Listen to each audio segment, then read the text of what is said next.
नमस्कार, मैं जितेंद्र चतुर्वेदी। मतांतर में आप लोगों का स्वागत है।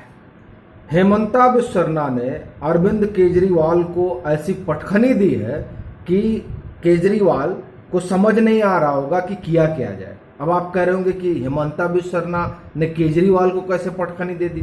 तो देखिए, हेमंता नॉर्थ ईस्ट के तो चाणक्य हैं, इसमें कहने में कोई गुरेज नहीं होना चाहिए। वहां जिस तरीके से उन्होंने कांग्रेस मुक्त नॉर्थ ईस्ट किया, उससे आप लोग वाकिफ होंगे।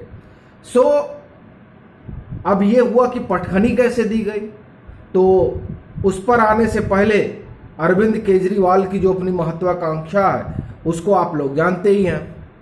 पंजाब का चुनाव जीतने के बाद पैन इंडिया उनकी ख्वाहिश पनपी और उस ख्वाहिश में वो तमाम देश के हिस्सों में गए। और ठीक बात है, एक राजनीतिक दल होने की वजह से वो जा सकते हैं और अपनी जो महत्वाकांक्षा है उसके लिए काम भी कर सकते हैं। लेकिन उनकी महत्वाकांक्षा का जो आधार है वो है कांग्रेस पार्टी।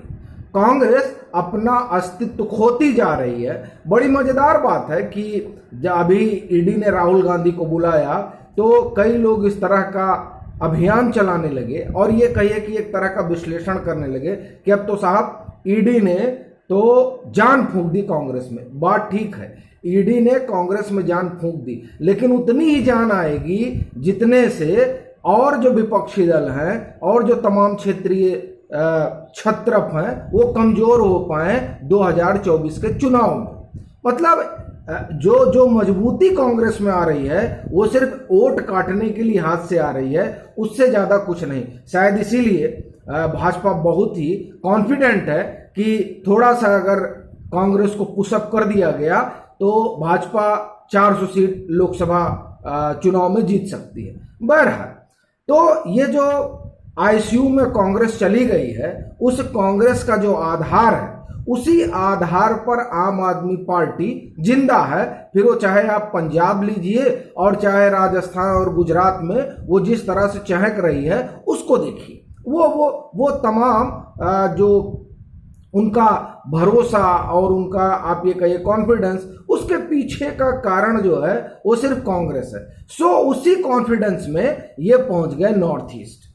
और नॉर्थ ईस्ट में पंजाब के चुनाव के बाद असम में, वहां पर गुवाहाटी में म्युनिसिपल कॉरपोरेशन का चुनाव होता है। तकरीबन 60 सीटें हैं, उसमें से 2 सीटें ये जीत पाते हैं।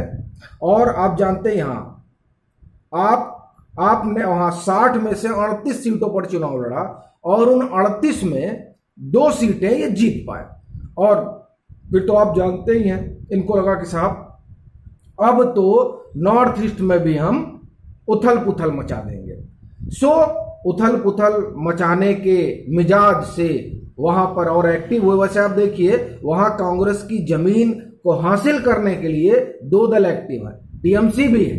लेकिन मजेदार बात आप ये देखिए कि जिस कांग्रेस को की जमीन पर नॉर्थ ईस्ट में चाहे आप हो और चाहे टीएमसी हो खड़ी होना चाहती है, उसी कांग्रेस से हेमंता बिस्वा शर्मा भाजपा में आए हैं। और उस कांग्रेस को वहां वो जिस तरह से आप ये समझिए कि भगवा में बदल रहे हैं, हमको लग रहा है कि उससे ये दोनों दल वाकिफ नहीं है। लेकिन अब अरविंद केजरीवाल वाकिफ हो गए होंगे।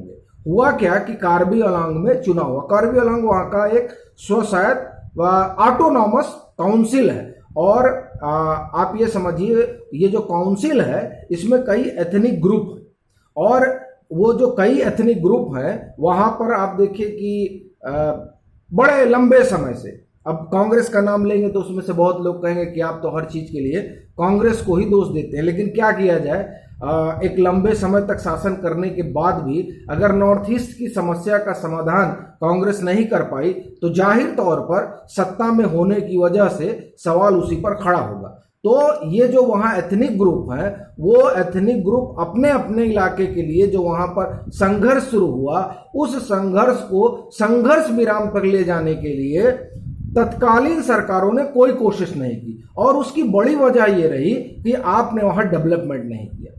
आपको एक उदाहरण देता हूं, अभी जब प्रधानमंत्री नरेंद्र मोदी 2019 के चुनाव के पहले की बात है, उन्होंने वहां पर एक पुल का आप ये कहिए कि उद्घाटन किया। और उसका शिलान्यास कब हुआ था? उसका शिलान्यास तब हुआ था जब पंडित नेहरू प्रधानमंत्री थे।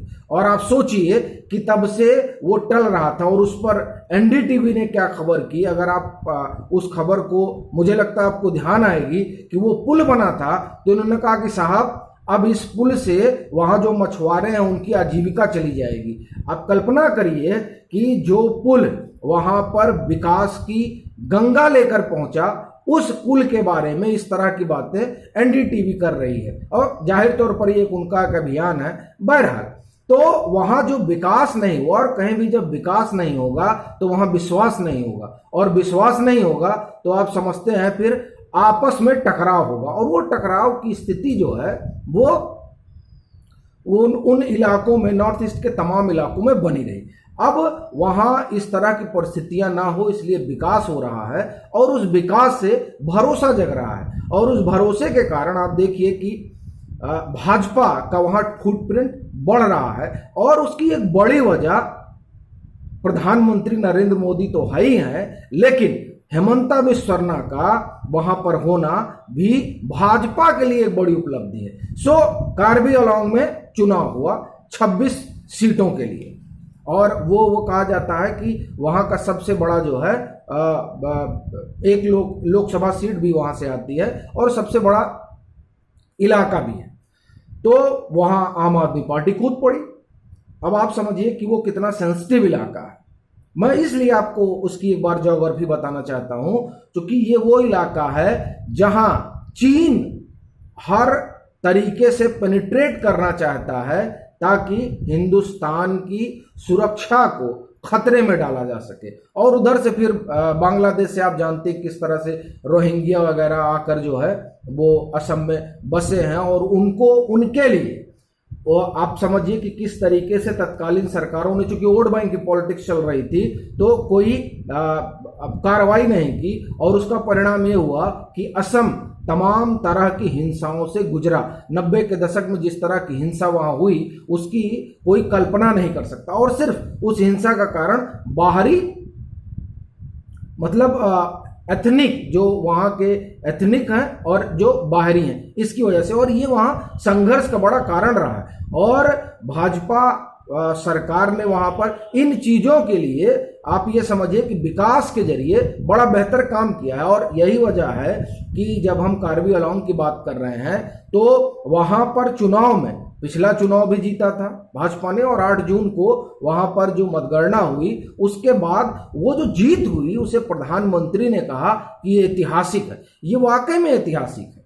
अच्छा, वहां हुआ क्या? भाजपा ने तो सारी सीटें जीत ली, कांग्रेस का तो बेड़ा गर्क हो गया। आम आदमी पार्टी जो तमाम संभावनाओं के साथ वहां पहुंची हुई थी, और गुवाहाटी के म्युनिसिपल कॉर्पोरेशन में 2 सीट पाने के बाद उसको लगा था कि वो असम में विजय का पताका फहराएगी, क्योंकि 2 सीट जीतने के बाद उनकी महत्वाकांक्षा तो सीधे विधानसभा जीतने की होती है। चंडीगढ़ म्युनिसिपल कॉर्पोरेशन का चुनाव जिस तरह से उन्होंने जीता, और उसके बाद जिस तरह से वो पंजाब फतह कर लिए, तो उनको लगा कि साहब अब उसी तरह की चीजें यहां भी होंगी, यहाँ मतलब असम में। लेकिन कार्बी आंगलोंग में उनको बड़ा झटका लगा, क्योंकि दरअसल उनके मुकाबिल हेमंत बिस्वा शर्मा जैसे चाणक्य रहे। और एक मुझे लगता है कि एक और कारण रहा कि ये जो राघव चड्ढा है, राघव चड्ढा ने जिस तरह से जनजातीय समाज का अपमान किया, अब वो जाने या अनजाने, ये उस पर एक बहस हो सकती है, लेकिन मुझे लगता है उसका भी असर कार्बी आंगलोंग चुनाव पर पड़ा। और ये कार्बी आंगलोंग चुनाव में ही नहीं, ये जो उन्होंने कहा था ना कि पनिशमेंट पोस्टिंग में आप उसे जनजातीय विभाग में भेज दीजिए, इसका असर नॉर्थ ईस्ट के बाहर भी दिखाई देगा। लेकिन नॉर्थ ईस्ट से उसकी शुरुआत हो चुकी है, और ये वही नॉर्थ ईस्ट है जहाँ और हेमंता बिस्वा शर्मा, जिन पर मनीष सिसोदिया ने आरोप लगाया था, और बाद में उनके तमाम आरोपों को धराशायी करते हुए वहां पर मानहानि का केस भी कर दिया गया। और बाकायदे तथ्य रखे थे कि साहब ये देखिए, ये जो पीपीई किट जिसकी आप बात कर रहे हैं वो सीएसआर के तहत आया हुआ है हमारे पास मुफ्त में। और उसके बरक्स इन्होंने अरविंद केजरीवाल की पोल खोल दी कि आप देखिए, आपका जो ट्वीट है उससे ये होता है कि आप बिना टेंडर के ही चीजें खरीद रहे हैं। ये बहुत बड़ा आरोप था। हेमंता बिस्वा शर्मा का। लेकिन उन्होंने न सिर्फ आरोप लगाकर इनकी पोल खोली, बल्कि इनके जो सियासी कौशल ये समझते थे, उस सियासी कौशल को नॉर्थ ईस्ट में पटखनी भी दी। इसलिए अब लगता है कि हेमंता बिस्वा शर्मा से दो दो हाथ करने से आम आदमी पार्टी बचेगी, और उसको समझ में आ गया है कि नॉर्थ ईस्ट है और इस नॉर्थ ईस्ट में दाल गलेगी नहीं, क्योंकि जिस कांग्रेस पर वो दाल गलाने की कोशिश कर रहे थे वो कांग्रेस वहाँ है नहीं, और उस कांग्रेस की जो पूरी जमीन है वो हेमंता ने अपने साथ रख ली है। अभी के लिए फिलहाल इतना ही। अगर आप मतांतर से नहीं जुड़े हैं तो जुड़िए, वीडियो को लाइक कीजिए, शेयर कीजिए और अपने सुझाव जरूर साझा कीजिए।